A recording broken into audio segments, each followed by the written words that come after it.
Right. Right, what do I need to do? Anything? You don't have to do anything, sir. You can just take it easy. Enjoy it. Enjoy the ride. Yeah, but I wanted to see the big picture thing. Oh, yes, that's right. Yes, to do that. That would help. Yeah, so refresh on the old Daily Brexit page. And I'll do the same. Hey, folks, if we're streaming, coming up in 4 minutes, actually, with William Prentice here. Olly? Yeah, F5, mate. Oh, when do we do that? Do that on the... no, it looks like we are streaming. On the Daily Brexit page, so facebook.com/Daily Brexit. And then if you... yeah, F5 on that. And we are. We're live. Look at that. Blimey. Amazing. Facebook. Go on. With William Prentice here. Facebook. Hold it. Yeah, Hold F5, it. F5, Get rid of that. mate. Oh. There we go. Yeah. Look at that. Hey, folks. Yeah. Whoa. Amazing. Something's working. I tell you, it's incredible. Something's working. Got a new system. Do me a favour, please. Can you hear the audio? Can you hear this? William, what did you have for... Yes, I can hear it. Yes. You had a nice cup of tea, did you? Oh, yes, I did. Good. You had a couple of biscuits with that? Oh, no. No biscuits. Yeah. No. All right, so can you hear William? Telling us about his tea? And can you hear the music, please? Please let me know if you can hear the music. Just so that I've got an idea of whether or not everything's working. Lauren Kane, how's your lugs? Oh, I'll tell you what, they've been an absolute pain in the neck. So, loud and clear, says Ed Stanton. All right, good, fantastic, great. All right, folks, coming up in 3 minutes, I better sort out the news tabs. Ollie? Yeah.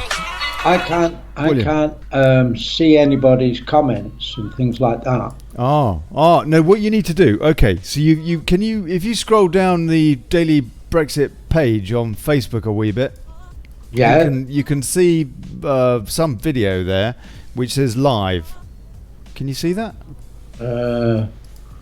It should be the top post, more or less. Yeah. Well, I put in the address bar, facebook.com/daily. You can't get the guess. Daily /Daily Brexit. Let me. God bless him. He doesn't know how to use a computer at all. Facebook.com/Daily Brexit. That's it. Yeah. Brexit. Then go. Yeah. That's right. And then go. Yeah. That's it. But it comes up Daily Brexit, Whirlers or something. Daily Brexit home. Daily Brexit. If you scroll down there a bit, you should see the video. You should see a video. It says live.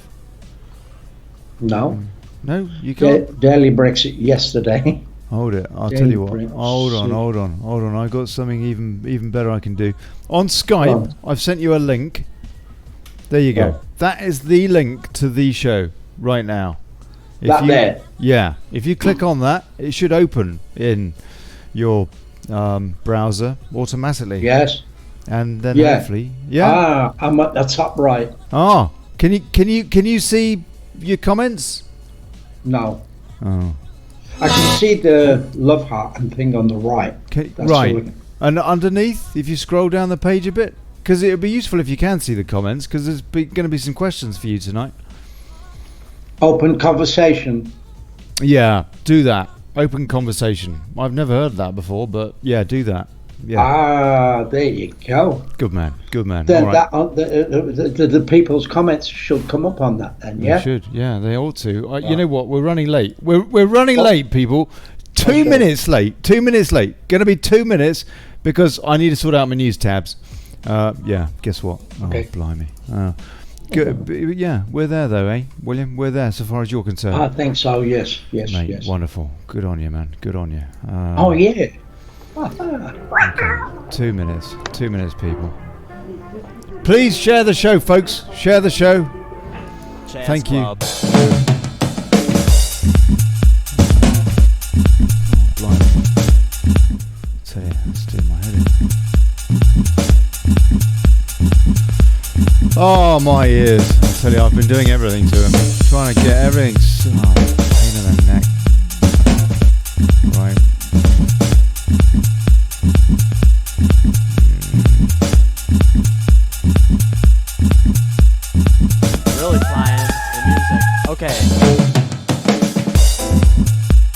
2 minutes, people. Okay, 90 seconds. Yeah, I'll cut it fine. But in order to be Boris's foreign secretary... No, not him. Oh, no, not him. You join the Lib Dems where you belong, moron.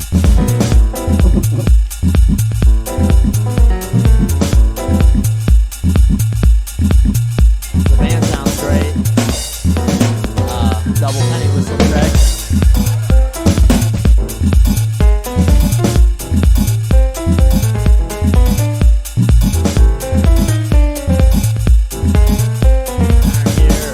You know, there's nothing worse than people that pretend that they're really, really nice I think, well, and they're not. Do you know what I mean? That Rory Stewart is a prime example. Reckons he's such a nice bloke and he's trying to stitch us all up. Anyway, that Rory Stewart bloke. Oh, a little thank piece. you, yeah. Can you believe it? It's just another Theresa May. Complete fake. Do you know that he offered Nigel Farage an olive branch? Hey?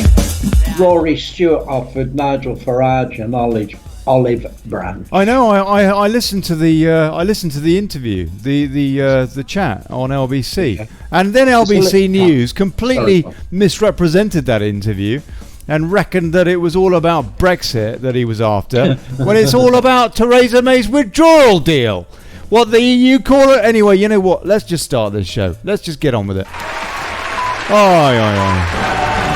Might as well.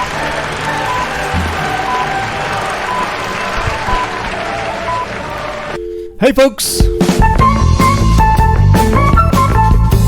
Good evening, good people!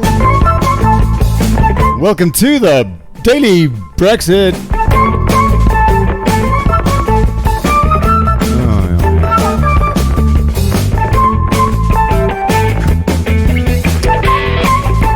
Holding democracy to account, fighting for self-determination and exposing Rory bloody Stewart! I'm Olly Connelly. Thanks for turning up.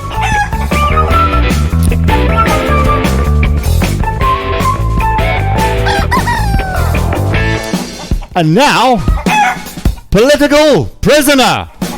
Political prisoner.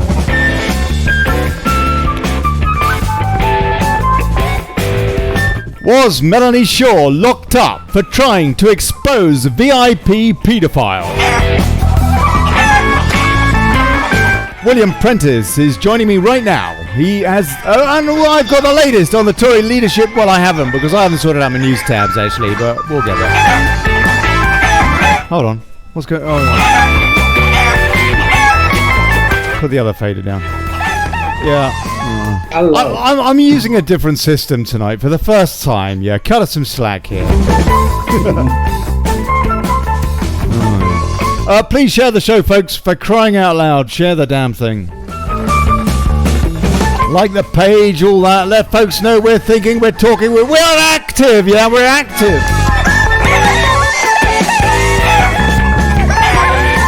And hey, please support grassroots journalism. PayPal.me/Brexit. Thank you.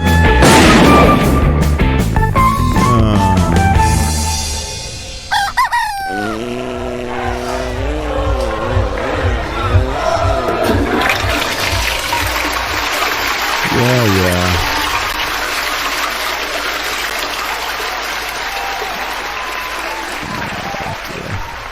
Absolute chaos. You know what? I mean, William, good evening, sir. William Prentice, can you hear me? Good evening, Ollie. I can hear you, my friend, yes. I hope everybody else can. Please, folks, let us know, just to give me a clue as to whether or not we're actually going out properly, as to whether or not you can hear this, both on Facebook and on YouTube and... I don't know, somewhere else, D-Live. I think they're all busy gaming on D-Live. I don't know why I bother out there. But anyway, let us know, folks, so you can hear not just me, but more importantly, my guest, William.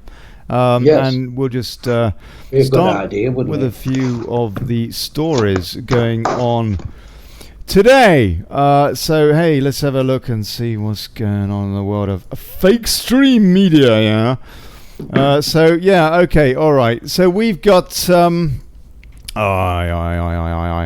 That's why we voted Brexit EU stitch up as Chiefs snub democracy fundamental problem. Brussels is preparing a stitch-up to appoint the next European Commission president to replace outgoing Jean-Claude Juncker as the EU's most senior official. Right, okay, William, yeah, just turn mute that, sir. Good on you. Keep the tab open so that you keep an eye on the comments. Done it. I can't see the comments on this. Oh, really? Oh, okay. We'll get there in a sec. Yeah, you tell me what you think of anything in going on here. Yeah. Burley Mont Chief, according to Sexpress, Mr. Juncker is scheduled to step down at the end of his term in October. Hold on a sec. I've missed something. What's going on? This writing is peculiar. And while the Commission presidency is supposed to be decided democratically with the so-called Spitzencandidate process, the EU's political parties are working on a backroom deal that could see an outsider parachuted into the role. European Council Chief Donald Tusk has been asking the bloc's main parties to suggest a plan B to their Spitzencandidate picks. Yeah, why not get the people, the actual citizens, so-called, or the people of the nation states of the EU to vote for these leaders that they have to pay, 37,000 euros a month in the case of that? For crying out, unbelievable. Under the current scheme, also known as the lead candidate, the top choice from the group that wins the highest number of seats in the European Parliament is made Commission President. The process was meant to introduce a democratic element into the appointment, but the latest frontrunner, Manfred Weber, who I've never heard of either, has seen countries close the door on the method. Instead, the centre-right European People's Party, Liberal Renew Europe, left-wing socialists and Democrats and the European Greens have been holding talks to decide on... You know what? I don't give a stuff. The fact is that we've left your crap as of... when was it we voted for it? All the rest is just... okay, so here we go. How are we getting out? Yeah. Brexit Live. Did Farage's Brexit party win Peterborough? Police probe by-election fraud, and of course this has been in the news, or rather it hasn't, at least so far as fake stream media is concerned, for the last week or so since Peterborough. So what is that? That's since last Thursday week. It's been in the news since last Friday week, actually, but not in mainstream media until today, when Express, God bless them, actually deigned to give this a little bit of newsprint. Police probe by-election fraud. Yeah, police are investigating allegations of electoral fraud during the Peterborough by-elections, which saw Labour trump the Brexit party by a wafer-thin margin. Labour MP Lisa Forbes narrowly won the seat for the Labour Party by 683 votes, pipping businessman and Brexit Party candidate Mike Green to the hotly contested parliamentary seat. I've invited Mr. Green onto the show just today, so we'll see if he takes me up on that. But following the results of the election, Cambridgeshire police have received 5 complaints of malpractice. 3 of the complaints are to do with postal voting. Surprise, surprise. Well, one relates to bribery and corruption, and another concerns a breach of privacy. An election observer also raised concerns over the behaviour of certain voters during the June 6th by-election, which of course the Brexit Party were largely tipped to win. Former Liberal Democrat candidate John Alt said he saw voters photographing their ballot papers. Mr. Alt said to the Mail on Sunday, "I have observed many elections across Europe, and only once in Kazakhstan many years ago did I see what I saw happen 3 times in Peterborough." Mr. Alt said this photography could have been down to people fulfilling a contractual obligation.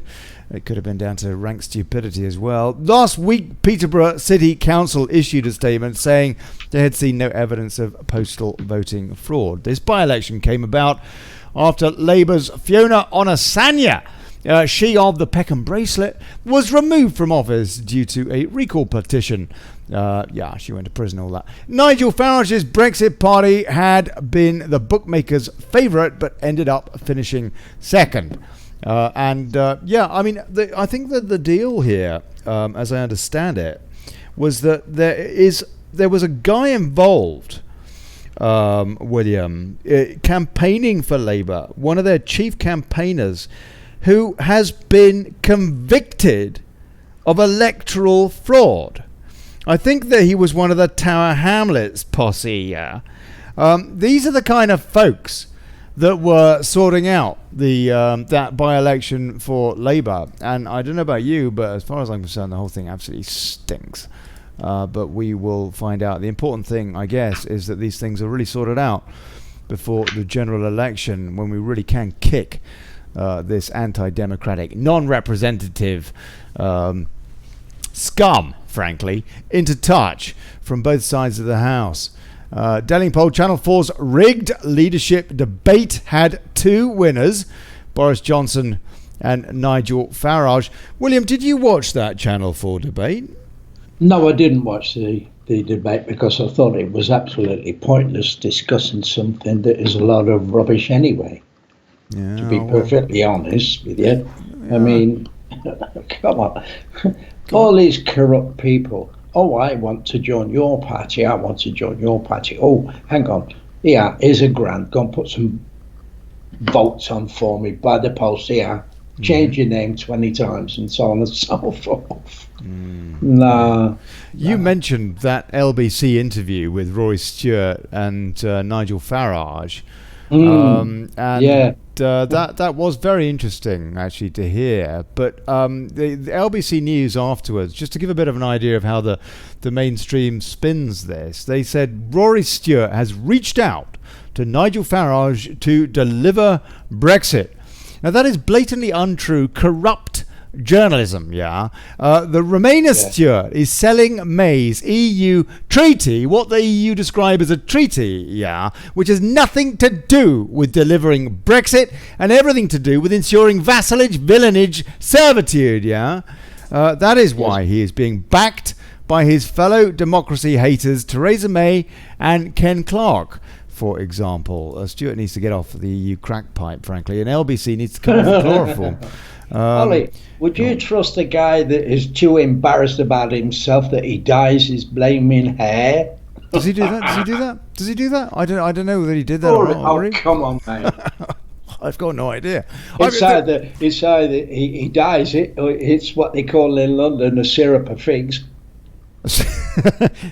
I mean, the thing about this guy, though, really, I mean, he seems like a nice bloke, but the fact is that he does not entertain a no-deal Brexit. A WTO deal Brexit, actually. Not a no-deal Brexit at all. A WTO deal Brexit. He does not entertain that idea at all. And therefore, he is immediately throwing away the single trump card that we have in dealing with this. We don't actually need any trump cards. The trump card is the fact that we have a trade deficit with the EU. All we need to do is talk trade or bugger off. Do you want to talk trade or not? It is so. I'm not going to shout. I'm giving up shouting for Lent. But is that not the case, William? I don't know what your thoughts are. I know you're not on here to talk about Brexit, but no. Well, if you remember a conversation you and I had on the previous show a couple of months back, that I said to you in this whole scenario of the backstop and so on and so forth, I said to you, this is a ploy.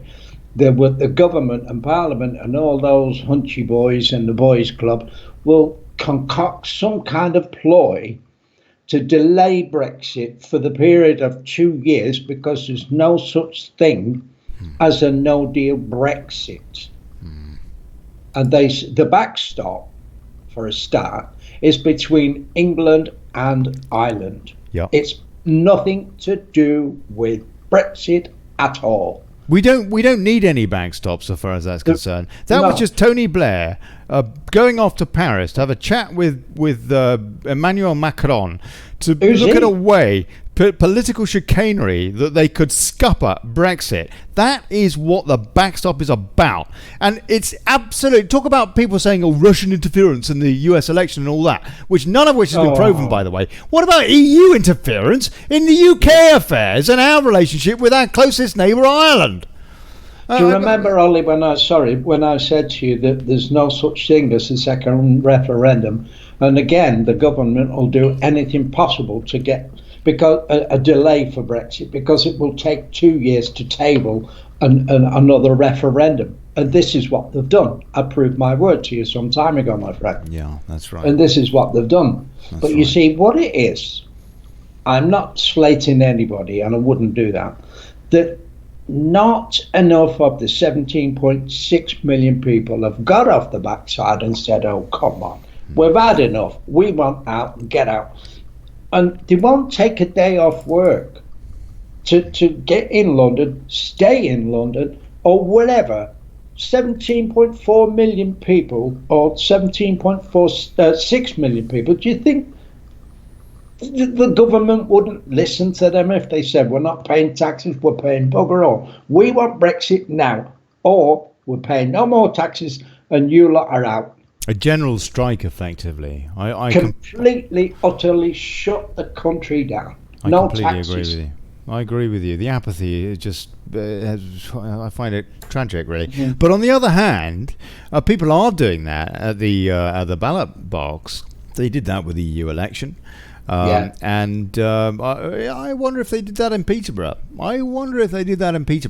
And it looks as though they will do it. According to consecutive polls, successive polls, it looks as though they could be on course to do that at the next general election as well, and really kick the Labour Party and the Conservative Party at least into touch. And then it could well be a coalition that we see formed between the Tories and the Brexit Party, with maybe the Brexit Party being the lead party. It's either that or it's going to be Labour with the SNP.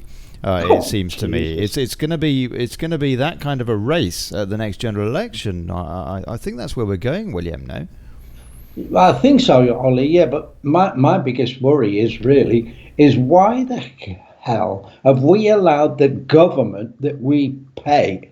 They're nothing but public servants. Why have we allowed them to become our dictators? Yeah, I agree with you. I completely agree with you. Absolutely. The sooner we rise up and say, this is what we want. You can't tell me what's good for me. I know what's good for me. I've made my decision. Get out or you're out. Get on benefits, on sanctions, like you put us people on. Yes. For 2 years and live off that. See how you are then. Live in the real world.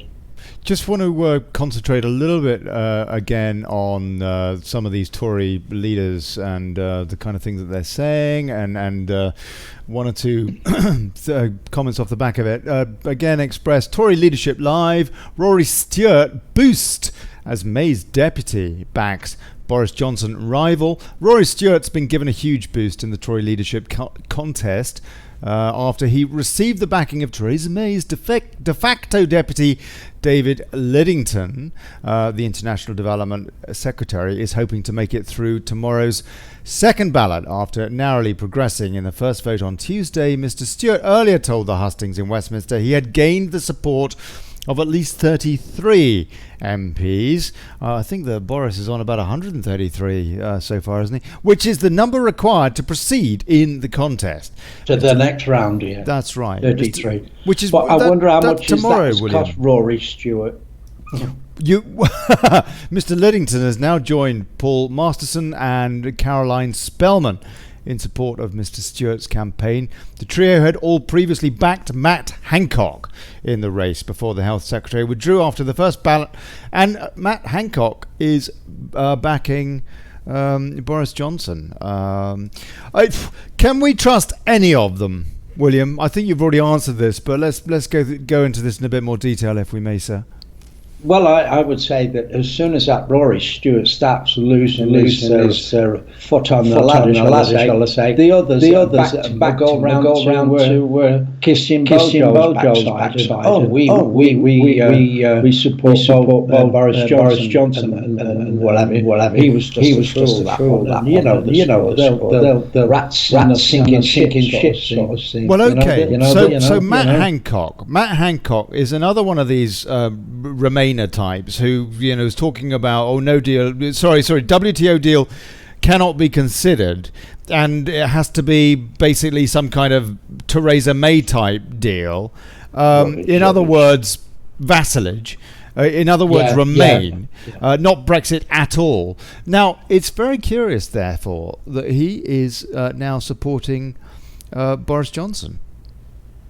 Yeah, well, this is it. They're all Scotland and so on and so forth. Leaving a sinking ship. They know who's going to win, and they're going to go on the winning party. They really are just such a bunch of jobsworths, isn't it? That's the bottom line. That's all they are. No conviction. If I'm going to come around and kiss my backside, shall I say? But as soon as they start losing, don't want to be with the loser.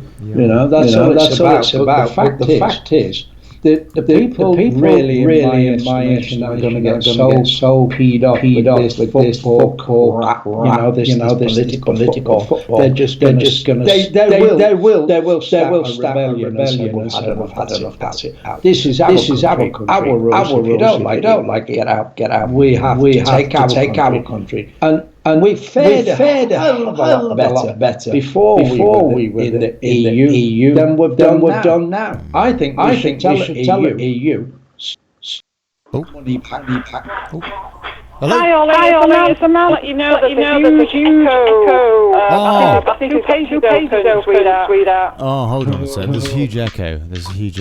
Oh, dear. Oh, no. I'll let you go. No, don't go. Okay. There's a huge echo on what? On Facebook or on YouTube or both? Facebook. Oh dear, I apologise, people. Hold on a sec. Let me have a look. Let me see what that could be. I have no idea what that is. Don't let dogs bark. Right. Yeah. Okay. I thought it was my ears. Yeah. I thought it was my ears because I'm getting echo anyway. I'll tell you, my ears have really been blocked over the last week or so. It feels like I'm submerged underwater in the bath. You know when you wash your hair in the bath? It feels like that, and it's felt like that for the last 10 days, more or less. So I thought it was me. But okay, we're getting echo there. I don't know what to do. I don't know what to do. The other person has 2 pages open. How do I address that? I didn't see 2 pages on the bottom. Got a Facebook and the Skype open. Oh, it's William that's echoing. It's William that's echoing, not me, apparently. Okay. How do I? Thanks, everybody. I love it when a show turns into a production meeting like this. Right. Okay. William, how do I sort it? I don't understand what you're doing wrong, though, sir, William. I can't see 2 pages. I'll tell you what. Do us a favour. Close down. Pardon, Amanda? No. It's gone? Yeah, I'm here. Yeah, no, it hasn't gone, has it? Do us a favour, William. Close down the page. I would like you to have it open to be able to read the comments, but gotcha. Close that. And got it. I don't know if that's going to make any difference. There you go. I closed one. There was 2 pages. It's not your fault. It's not. I don't think it's you. I think it's me. I've got a new system, and I've one page. I've cocked it up, haven't I? Let's face it. I've cocked it up again. Daily chaos. Is mine okay? Hey, Mark. Good evening, Mark Conway. How are you, sir? How are you, Olly? You really anyway. Don't swear. This is a family show. I didn't swear. You did. You just didn't realise it because you get so excited you didn't even realise you swore. Okay. You're looking fresh. Thank you. You're looking fresh. Back from the land of the. Hold on. Okay. So is he echoing? Is Mark echoing, people? Please let me know. Is he echoing too? Not here. Oh. How do I get back on now?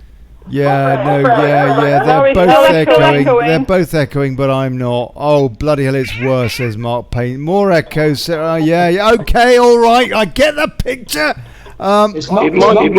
You've got the jack put in. You might have a reverb put on it.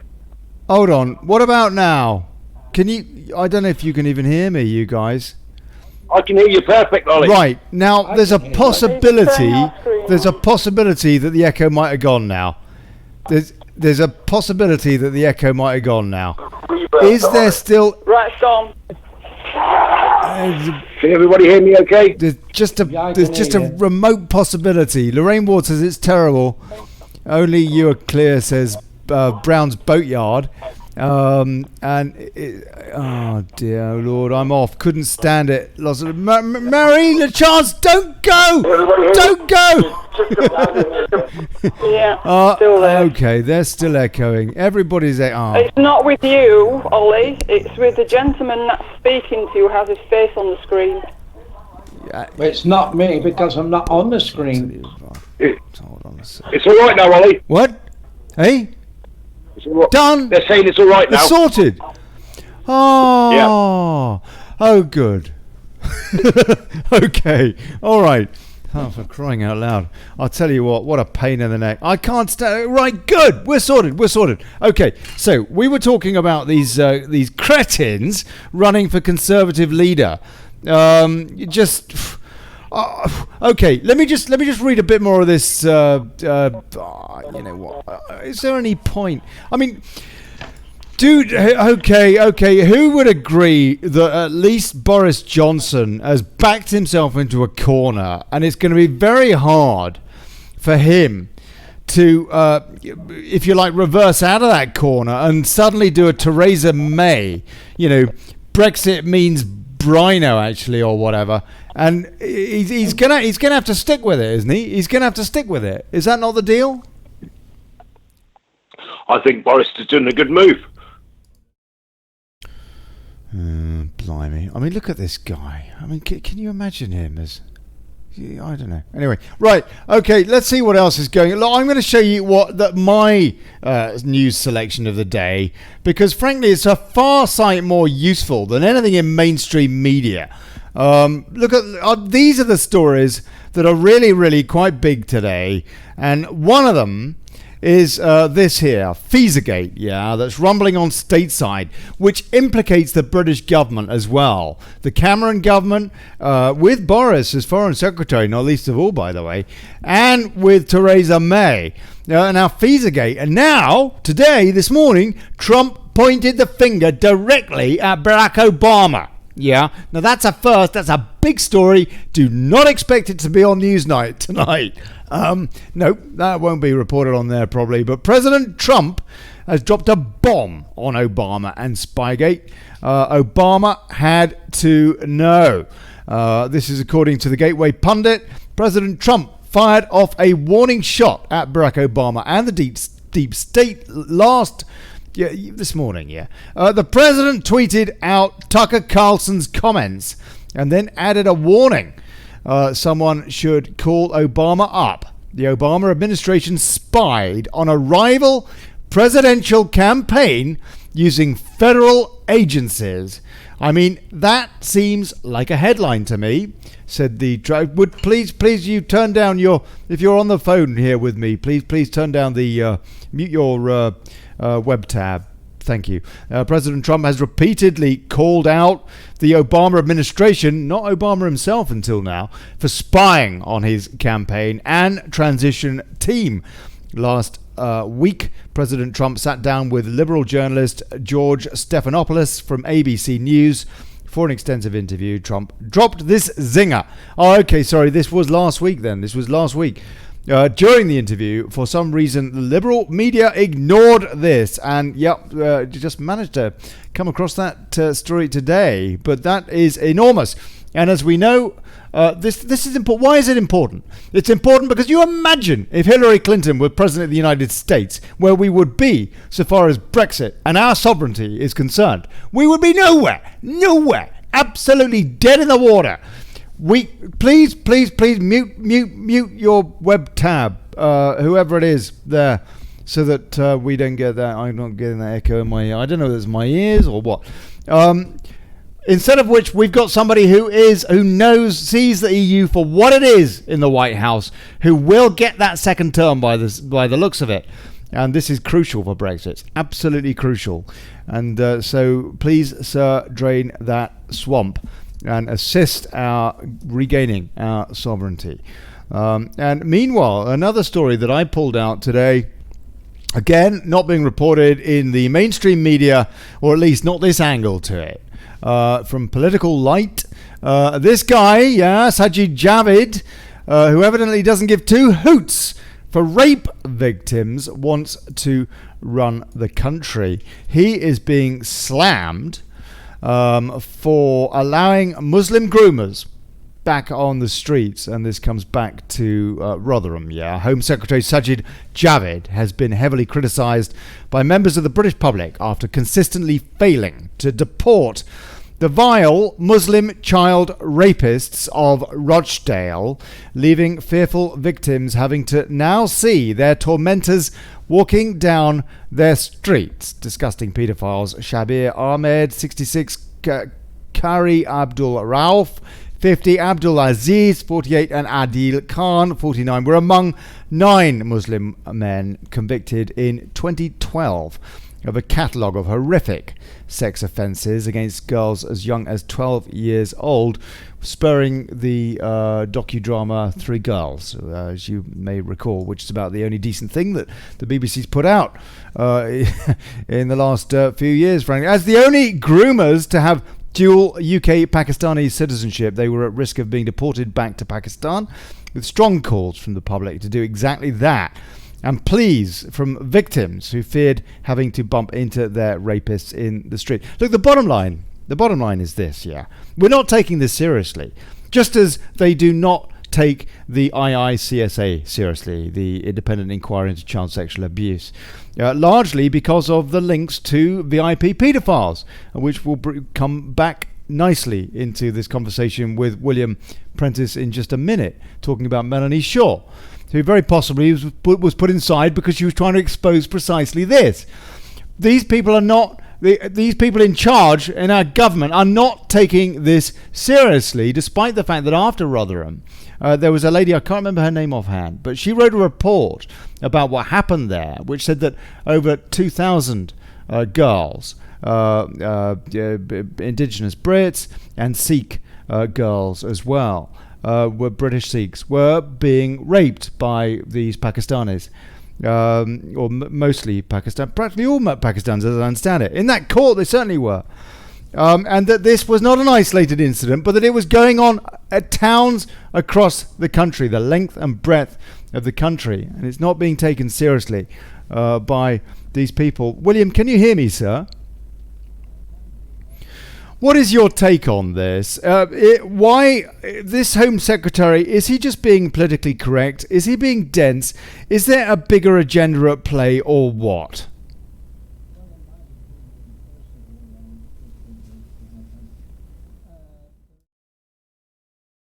I've lost your camera, by the way. If you want to put your camera back on, we can see you.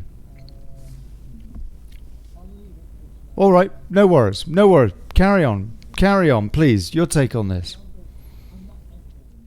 No, you're not.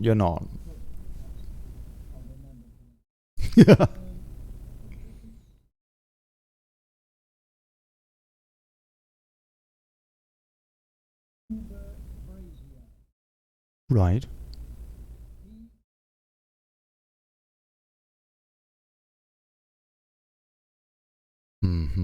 The vicar.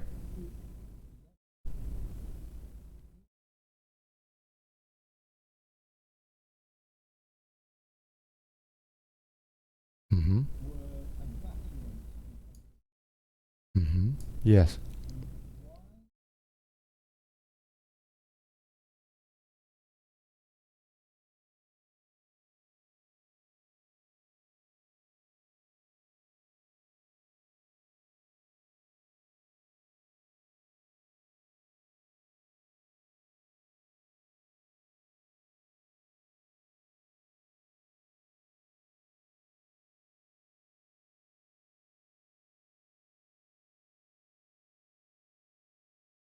Oh, no, hold on a sec. Oh, no. Oh, no. No.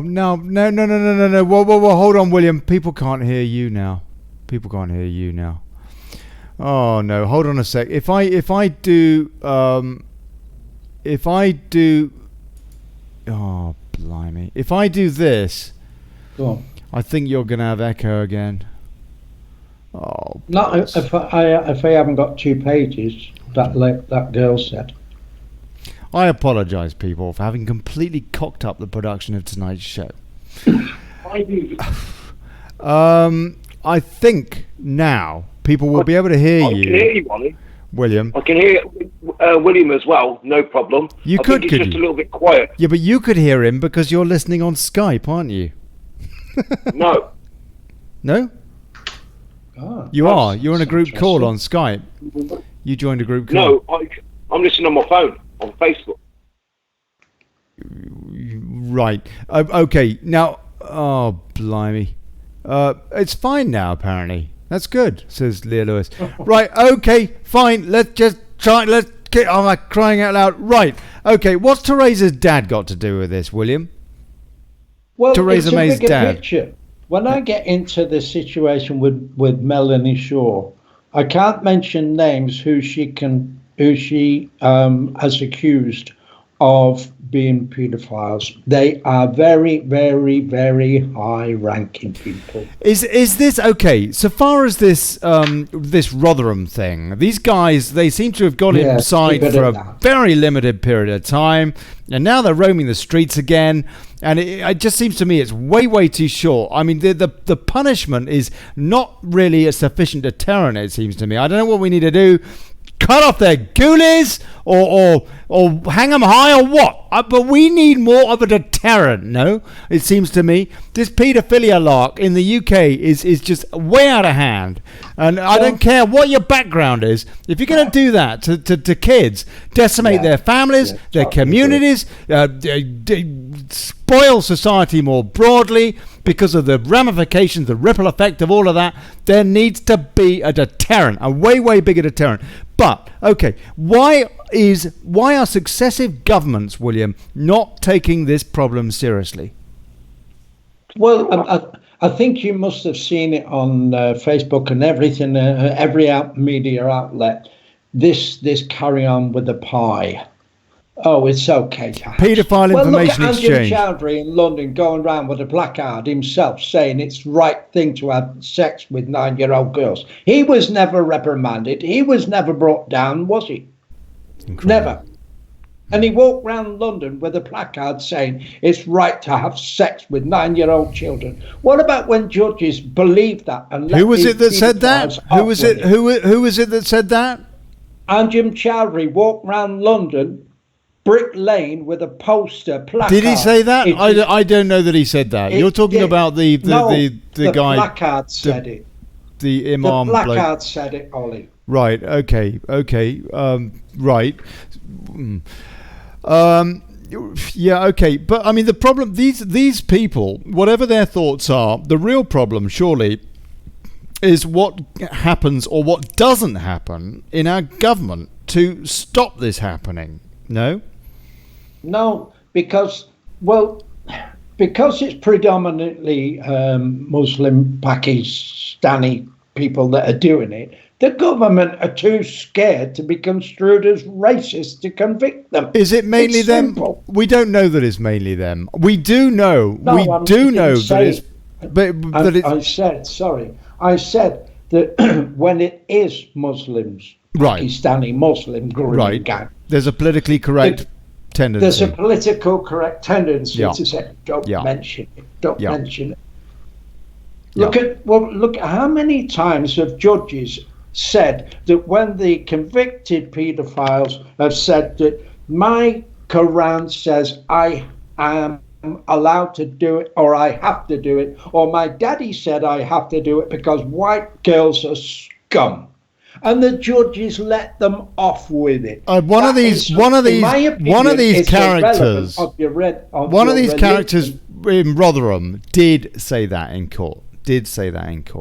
Yes. Yeah, absolutely incredible, unbelievable. There Okay. is no religion in justice. If you're convicted of any crime whatsoever, religion has no bearing on it. You broke the laws of the country, you pay for it. Simple. Hang the buggers. Hang them all. Child rapists, child murderers, I'm done with it. Get out. Never mind deporting them. They can come back. They can buy a passport the same day in Pakistan, wherever, and come back again 2 hours later or whatever. It's pointless exercise deporting them. It has. Hang them. It has to be said, in fairness, that this is not. This is something that seems to be a problem across the board with British society, though. Now, and we saw it, for example, being admitted to by Tim Fortescue, one of Ted Heath's whips, who said that MPs would come to the whip's office with a problem. Could be debt, could be little boys. That's a quote. Could be little boys, and we would help them to cover it up in exchange for. And he said it sounds awful, but we would have their support forever after. And that was the government that took us into the EEC. Yeah, and his colleague, by the way, Tim Fortescue's colleague, Ken Clarke, who's been on Question Time more than any other politician. So there is clearly a problem. There's clearly a problem with that black book, for example. And so it does permeate all of society, not just these Pakistani child rape gangs, grooming gangs. How is many just way too polite MPs have got terminology. convictions for sex offences? 2,000. Yeah, it's quite incredible. Okay, right, fine. So that is a kind of a rather unfortunate, yet unfortunately necessary segue into this whole discussion about Melanie Shaw. And now, so Melanie Shaw, first of all, William, if you can please explain who she is to those that are not aware. Who is she, and why is she in prison? First of all, Melanie Shaw is from Nottingham. She's a nice person. She was a lovely, normal girl. As a child, she was abused in her own home by a family member. Then Melanie was put in the care system of Nottingham. And then over the time, Melanie was abused again in Beechwood Children's Home in Nottingham. Mm-hmm. Then by staff, she was abused in the children's home in Beechwood by the staff. Melanie Shaw has got a photographic memory, and she remembered the names, the ID badges, numbers of the staff, and who abused her, and so on. Melanie Shaw was taken out of the Beechwood home. Also, the Beechwood Children's Home had cells in it, cells with bars on a children's home. So Melanie Shaw came out of that care system after a while. The time was she has to get out because she's getting a bit old. And then Melanie knew the names of people who came to the children's home to take children to other places to do whatever them dirty baskets do, etc., etc. Then she was suppressed by the Nottingham police, the Nottingham social services. Melanie took to the streets with a megaphone and highlighting these people and so on and so forth, who they were. And some of them were very, very high profile people. And to suppress Melanie Shaw, the Nottinghamshire police trumped up some charges of arson, etc., and all kinds of rubbish to get Melanie to put into prison for a couple of years and a couple of months for trumped up charges, like one, for instance, arson of a shed outside somebody's house. Is it not true that she did that? But that is a relative misdemeanor compared to what she's witnessed. No, she didn't set fire to it. She took paint over it, and tins of paint over it. And on the tin of paint, there was 6 sets of fingerprints. But nobody else was seconded to the courts for it, Melanie Shaw. So you're saying that she was fitted Melanie up. Shaw, yeah, You're saying that she was yes, fitted up because of what she experienced and what she saw Yes. from and paedophilia who in she that can beach. expose as well. Sorry. Somebody in the comments is saying that she also witnessed a murder, Kirsty Louise Chilton. Is that correct? That was in the children's home, a young child. It was a gardener. Sorry, a gardener in the children's home that said to Melanie that he murdered one of the children, and if she doesn't shut up, she will be the next one.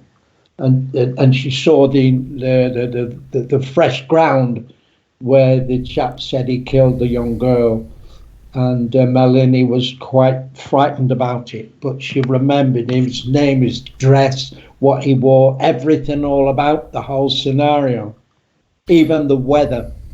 And when Melanie Shaw took that knowledge to the authorities, they dug up round the corner, well, the nowhere near where the body of the child was, and then they said, "Oh, it's a figment of your imagination. You were a child, blah blah blah blah," and all this business. Melanie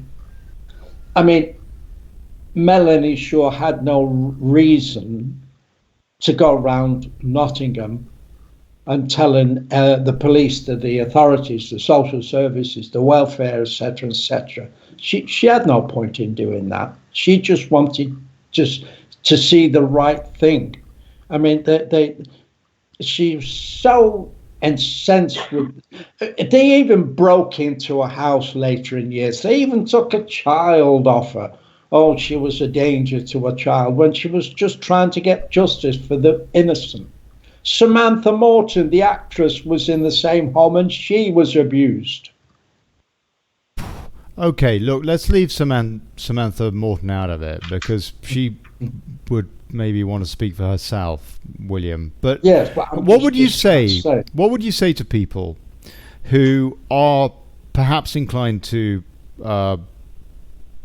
believe all of this, not least of all because of what we have read about with, for example, Elm Guest House in Barnes, and all of these care home type stories, which and not least of all off the back of Jimmy Savile, who seems to have been procuring children from what is not being discussed in the media so much, and with some of the things that are coming out in the IICSA as well, the Independent Inquiry into Child Sexual Abuse. People may be inclined to believe all of this, but on the other hand, there has also been this case, for example, with this chap, Mr. Beach, Nick, who was given a big platform by Xaro News, for example, when they were exposing a lot of this VIP paedophilia stuff about 8 to 10 years ago now, and then it turned out that Nick. I don't know whether this is true. I don't know what to believe anymore, frankly. But it turned out, according to the official version, that Nick had been deluded or had been lying about what he said about what happened in Dolphin House and stuff like that. How can we be sure that Melanie Shaw has been honest to you, for example? Well, when you actually see the person in the court itself, and when you know Melanie Shaw, how she was many years ago, when all this started, she just, I mean, if Melanie was lying or dreaming or fabricating anything, why would the courts every possible way use what they call star chambers? Star chambers means, in legal terms, kangaroo courts, no jury, no evidence and things like that, to suppress Melanie Shaw. If there was no fabric of truth in Melanie Shaw's allegations. Why? Why would they suppress her? Why would they leave her in a situation in the style prison where the Sodexo prison staff abused her? In many ways, and I don't mean about sex. I do not mean about sex. I mean about the way that Melanie had to use the toilet with the door open because she was such a danger. I have got here the transcripts from the April the 2nd, where the defense counsel, prosecution counsel, and the judge laid this against Melanie Shaw in her absence. And I've got this 6-page transcripts, exactly what they did to Melanie Shaw, what they call in Latin verbatim, word for word. Do you really think, with respect, there will be doubting Thomases, but when you see the facts and you see the person, you do the history on the person, you know there's no way she's going to lie. She had children. She loved her children. So, she loved life. Let me be clear about that, William. Let me be clear about that. So she was a mum. How many children did she have? She had 2 children. And she had a young boy, 2 young boys. And those children were taken away from her. Yes, because he said that Melanie Shaw's a danger to them. That's the only way they're going to get you. They'll trump charges up to stop you. Melanie Shaw, I think it was 3 court hearings ago, shouted out 3 credit card numbers. Every single one were high profile people, and I won't say who they were because one of them who was a witness in sort of child abuse in the Sun, the Mirror, the Star, in the next day was said he will not be used as a witness in child abuse matters. If there was no substance in Melanie Shaw's evidence, why had they nearly killed her? Why was she tried in what's it called, in a closed court? Why was that? In a kangaroo court, it's called, like I say, sorry, quickly, it's Star Chambers. It's an old term used years ago in a court. Chambers. They didn't even need any evidence. Okay, William. Sorry. Let's. Oh, okay. Let me try and get this story right. Okay, so she had a tragic childhood. Yes. And then presumably she left the children's home when she was deemed old enough to fend for herself. So what? The age of 16, 18? 16. 16. And then she took to drugs. She had a history of drug abuse for a while, and after when she come out of the system, she was into drugs. She used to run away quite a lot. And that was that about the time that she got pregnant and had kids, or was that a bit later? It was a bit later. She had kids. So she managed to calm herself down, settle down a wee bit, and then had. I'm trying to get this history right, so please point out if I'm somehow going wrong. But she managed to get on the rails somehow.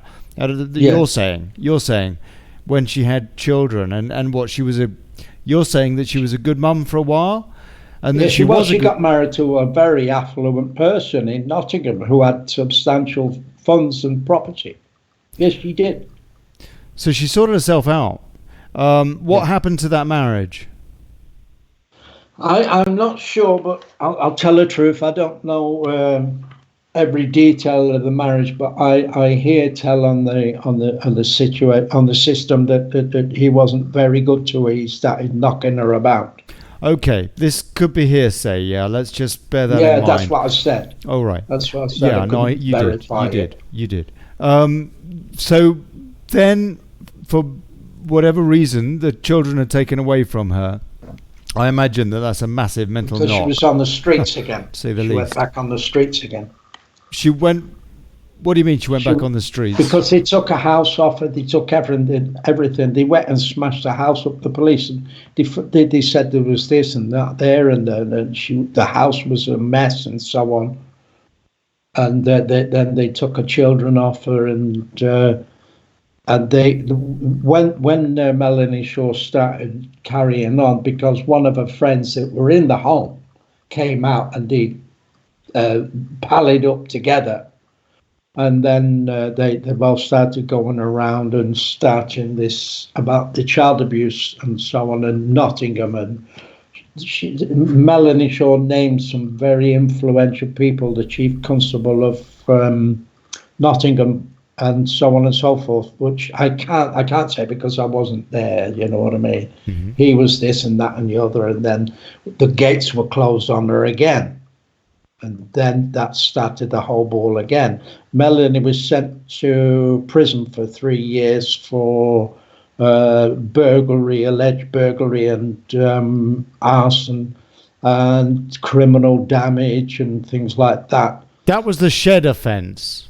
The shed, yes, but yes, that's right. Yes, that was a shed offence. When the fire brigade were questioned about whether they did a forensic test, etc., and said they never even had a call out.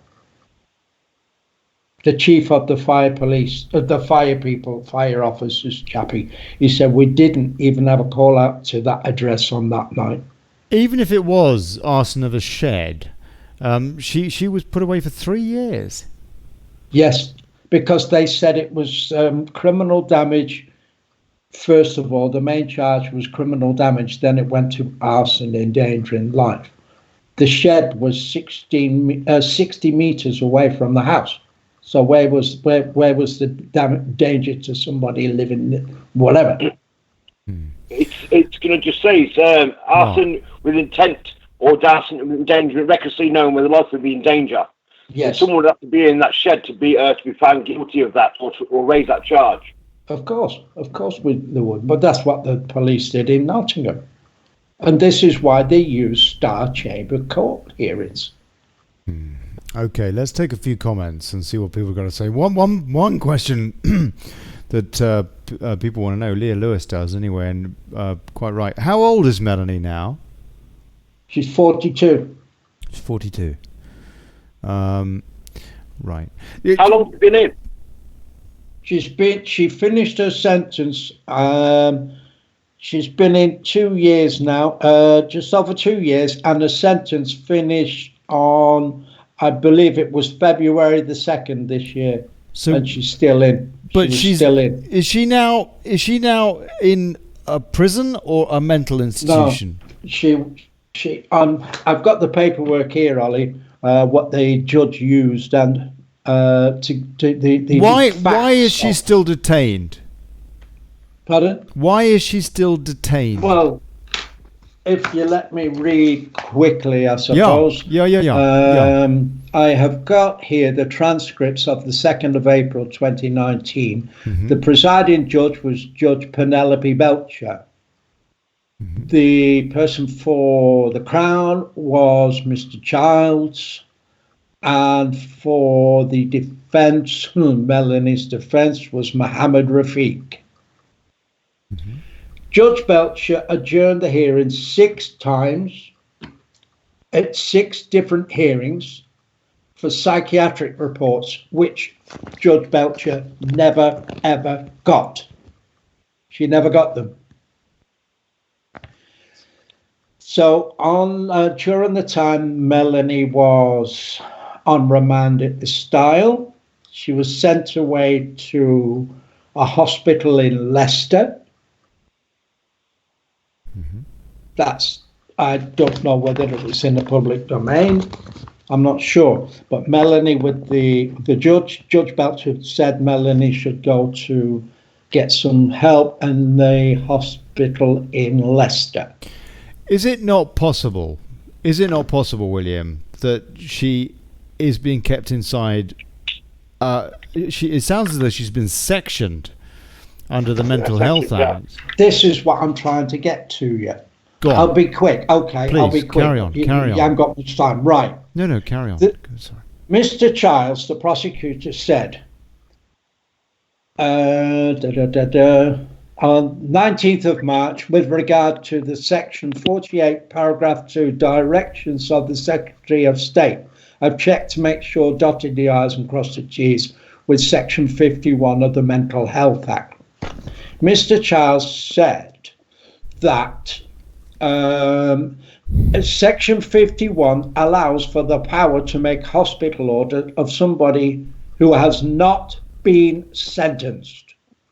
Not been sentenced. Mm-hmm. So I say that the benefit of the of those who may or may not know the full chronology, Melanie Shaw had a chap called Dr. Afghan Syed Sulalo, who is a forensic psychiatrist that works in Rampton Hospital. Mm-hmm. He assessed Melanie, and he said via video link to Judge Belcher that Melanie Shaw is a danger. She has psychotic episodes. She's a danger to herself. She's a danger to society. She has done mounted a dirty protest in Rampton as well. She done a dirty protest where she is at the moment in Rampton. He said she has bipolar. And she is a danger to people. So under Section 48 of the 1984 Mental Health Act, in his opinion, he's only known Melanie for 2.5 months. In his opinion, she must be sectioned under Section 48 and 51 of the Mental Health Act. The only question Mohammed Rafiq, in defense of Melanie Shaw, one question he asked this Dr. Afghan. Mm-hmm. He said, one question. Now, this is Melanie Shaw's defense barrister, Mohammed Rafiq. He said, and I quote, "How long have you been a psychiatrist?" Mm-hmm. For 16 years, Mr. Rafiq, for 16 years. So under the circumstances, you are very experienced in your field, are you not? Yes. Oh, yeah. The recommendations are based on your vast experience you have. Yes. Thank you very much. No further questions. So you're saying that her own barrister is essentially helping to keep her locked up? But yes, because he didn't defend her in any way. He didn't defend her. William, is it? Yes. Look, I'm not saying that her experience hasn't been horridly tragic, but is it not possible that she is a danger to herself and other people? Not necessarily that she was when first she was incarcerated off the back of, as I understand it, for that shed offence. But let me finish this. I want you to hear this question and answer this. But subsequent to that she has maybe snapped. No, because in part of this transcript, one of the pages, it says Melanie Shaw is responding to some treatment. And I've got it here in black and white. I can prove this in any court of law. The psychiatrist has said Melanie Shaw is responding to some treatment. So how could she have snapped? Well, that doesn't necessarily mean that she's responding sufficiently to be not a danger to herself or to other people. I'm not saying that she is. No, I'm just playing devil's advocate here. That's all. Please. You're overlooking here a little bit, Ollie, as well. Go on, Mark. Go on. Regarding Melanie. Go on. Was to say that she's a danger to anyone, but what you're missing out on is that while she's in there protesting her innocence and whatnot, then they'll classify that any way they want. And they only need a social worker and a doctor to say that's it. Yeah. Just to go against you and not you. Yes.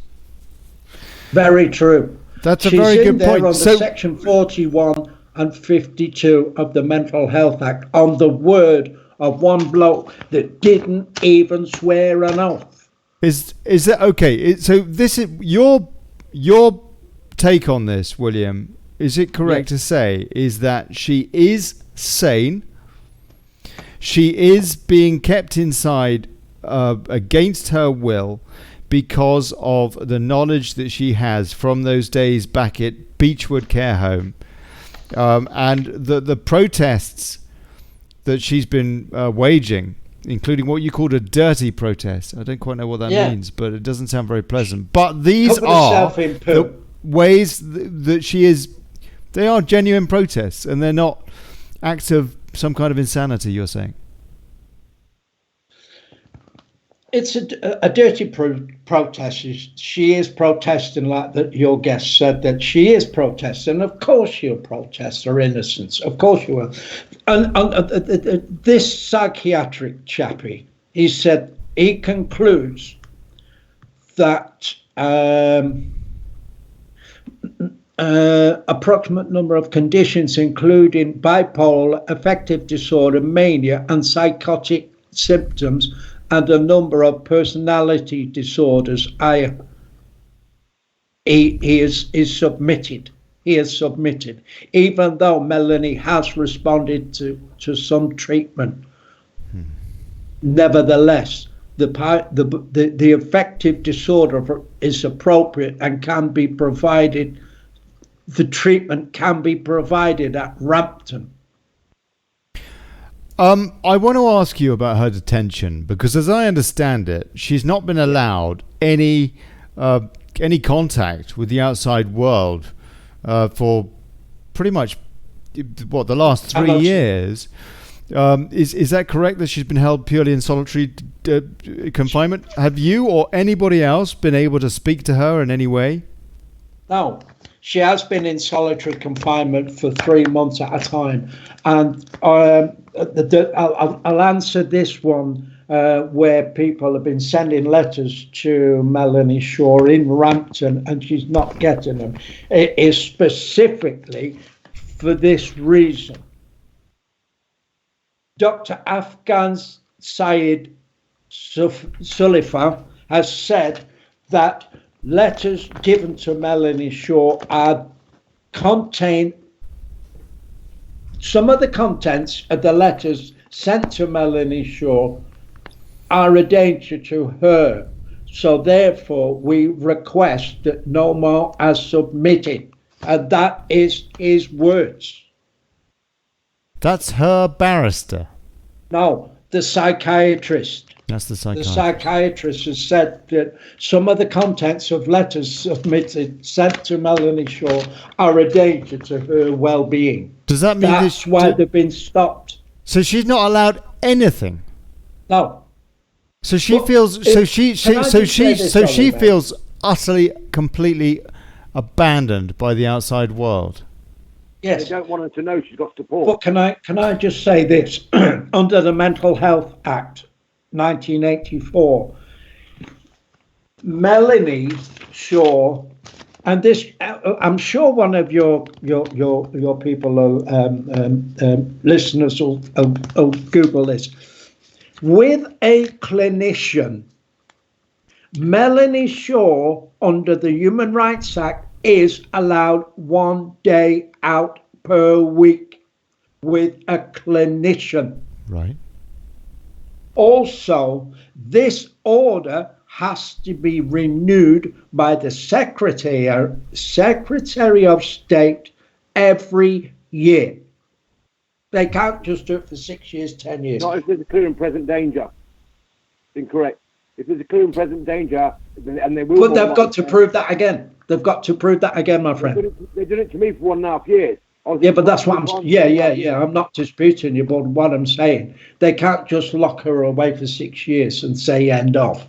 It has a time limit, and people can't get to Melanie, and this is why they're going to get away with it.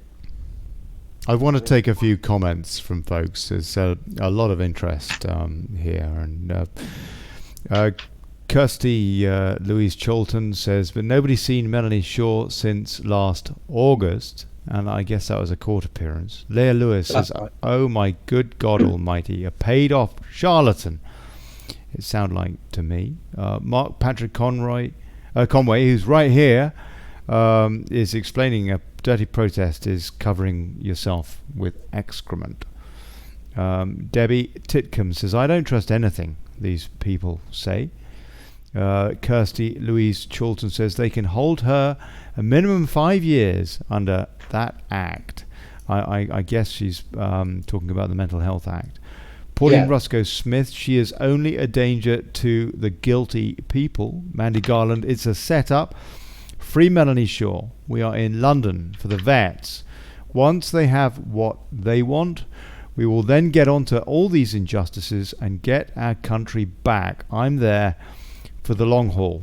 Well done. Well said, Mandy. Well said, Mandy. Yvette Thwaites. Well said, Mandy. They can do this to any one of us. And who would help?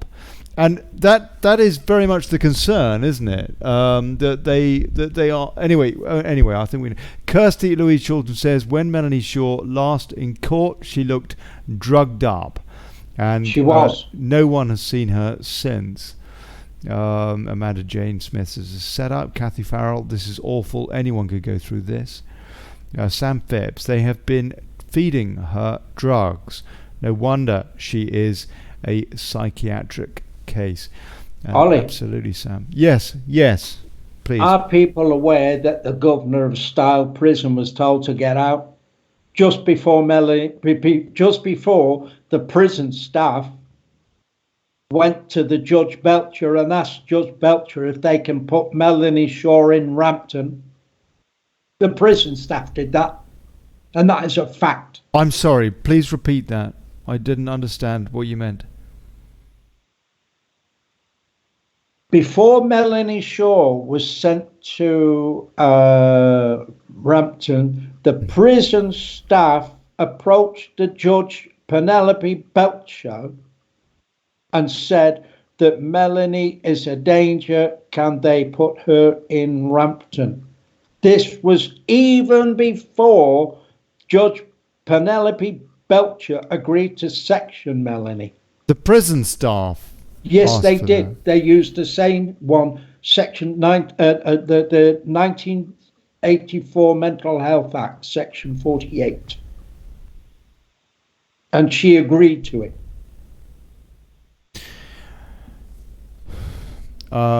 It's so awful, isn't it? Caroline Keane, Gerard Batten was asking questions last year. Yeah, he was. What was he? That's good to hear. That's good to hear. But what sort of things was he asking then?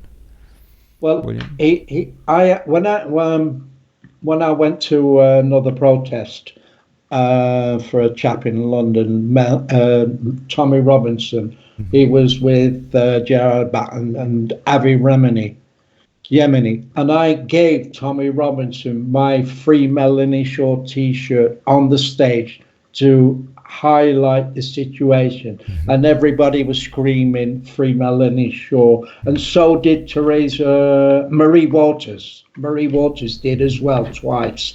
Gerard Batten was asking me and other people that are more knowledgeable than me about Melanie Shaw there, what the situation was and how he could help.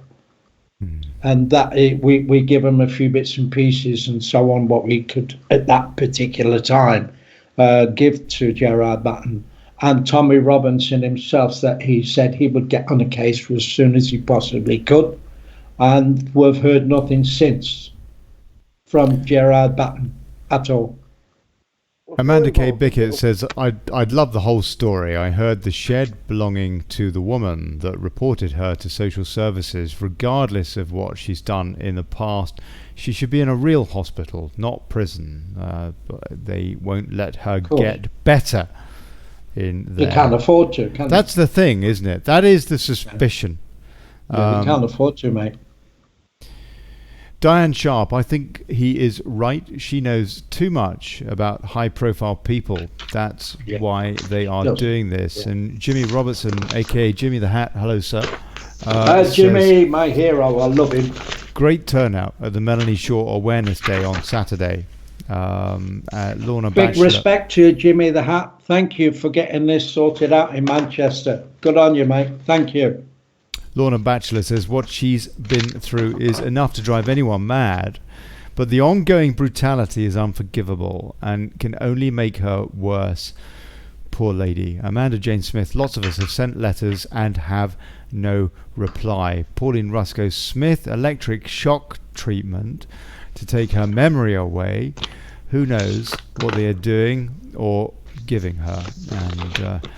And so it goes on. Mary Monk, she needs proper representation. She needs proper treatment and assessment. If she has been abused, this needs to be taken into consideration. In relation to the legal assistance, Melanie Shaw has told Johnson Partners of Leeds 6 times to get lost. She didn't want them.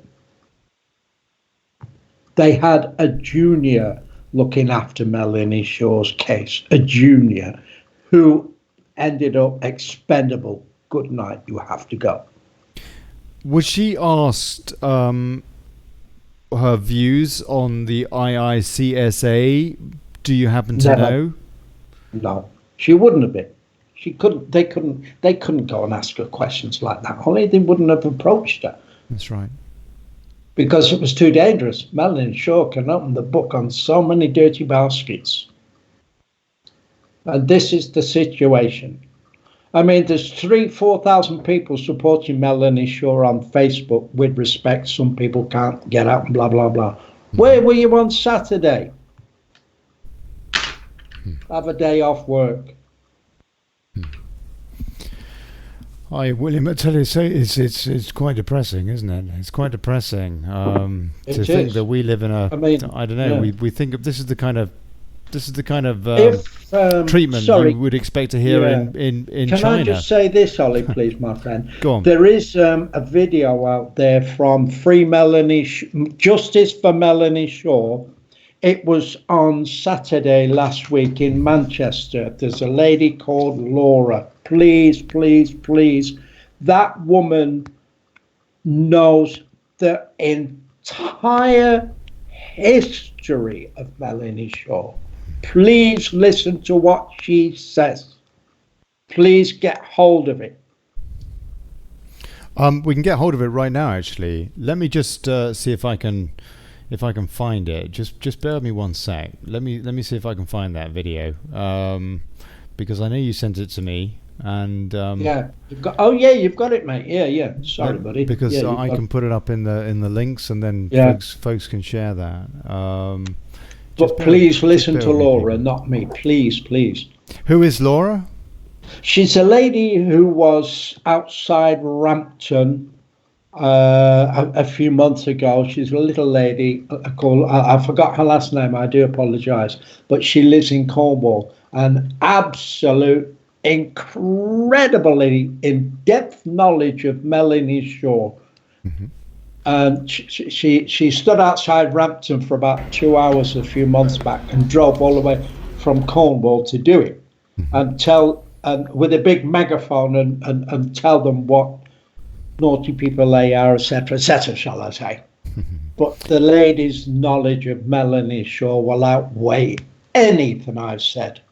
I can only say what I've known and seen and witnessed and things like that, and these documents. But please listen to that Laura, her video on Saturday in Manchester last. It's incredible. I think I'm playing some of this. Let me just see. I've got you here. I can see you. Yeah. Well, the little lady next to me. No, she Laura, doesn't. She doesn't talk. listen Though. to her. She doesn't talk. Does she on this video that you sent me earlier? I'm sure she does. Yeah. Can I ask, Willie, what's your involvement in it? Mine. I'm just doing everything possible to help a human being, my friend. And you've been doing it for some years, haven't you, William? 4 years now. I can't. Okay, that video that you sent me doesn't have this lady. Okay. In it. Ask Jimmy the Hat for it.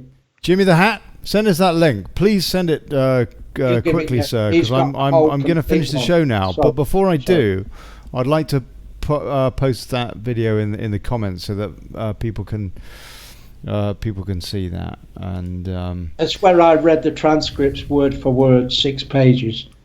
That one. Okay. Laura Right. Thomas. But you want to get hold of Jimmy the Hat? He's got the whole complete one. Video of Saturday. He's got the whole. He organised it, bless him. Okay, all right. Justice for Melanie Shaw. Now, I think this is where we can get the details. Thank you, Jimmy.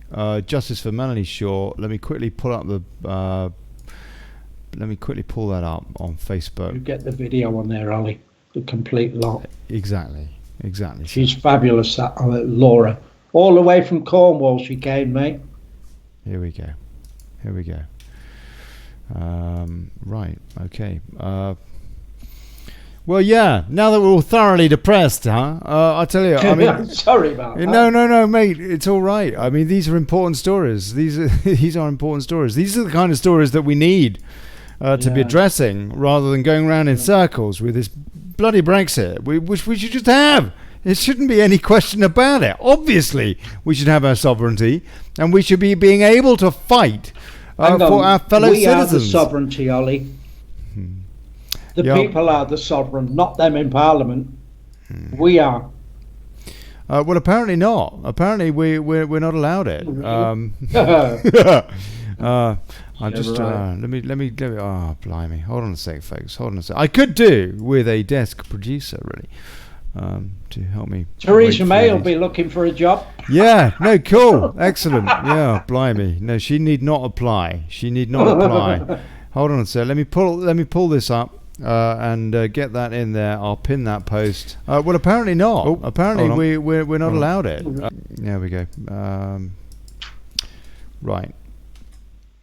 So yeah, there you go, folks. If anybody gets that video, Justice for Melanie Shaw from Saturday in Manchester, please listen to Laura. Laura, what's Laura's surname? I said I can't remember. I only met her. It's all right. So that's the page anyway, and it will all be on there. It will all be on the Justice for Laura Melanie Shaw Thomas. page. Thank you. Laura Thomas. Thank you. Cheers, mate. William. Thank you. William Prentice. God bless you, man, and you, Mark Conway. Thank you. Cheers, Mark. Thank you for your input with it. Good. Fair play to you, Willie. Oh, don't know what's going on there. And nice to see you back, Ollie. Good to be back. And you know what? My ears are just about held up tonight. I thought it was going to be a lot worse than it was. Yeah. That olive oil with garlic earlier must have done something. You're not shouting. Am I not? No, I've given up shouting for Lent. I've decided I'm not going to shout as much as I have been shouting. Good lad. Yeah. I want to say a big cheers to William Prentice for highlighting Melanie Shaw's case. And not just Melanie, but I think probably quite a few folks in that position, I suspect.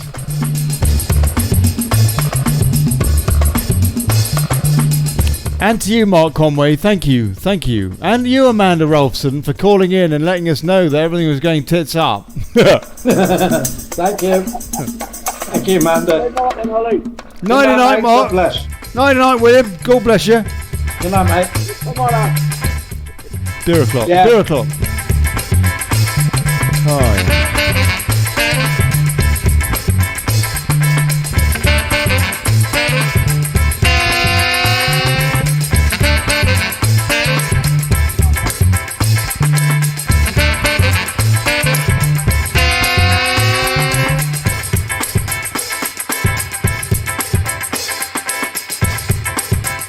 It's been interesting with this new system tonight, but yeah.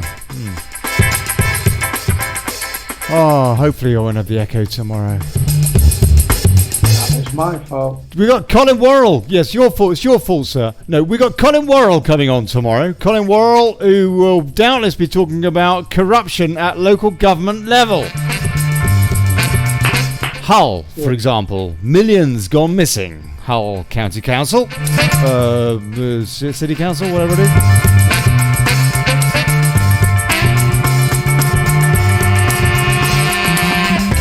And I guess also we'll be hearing about this time tomorrow, I suppose, we'll be hearing what the deal is with the second round of the Tory lot, see who's been kicked out the next, I don't know, charade.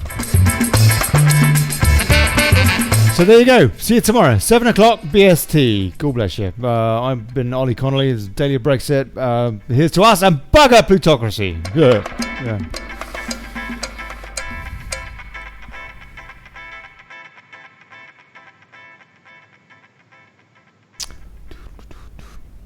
Beer o'clock.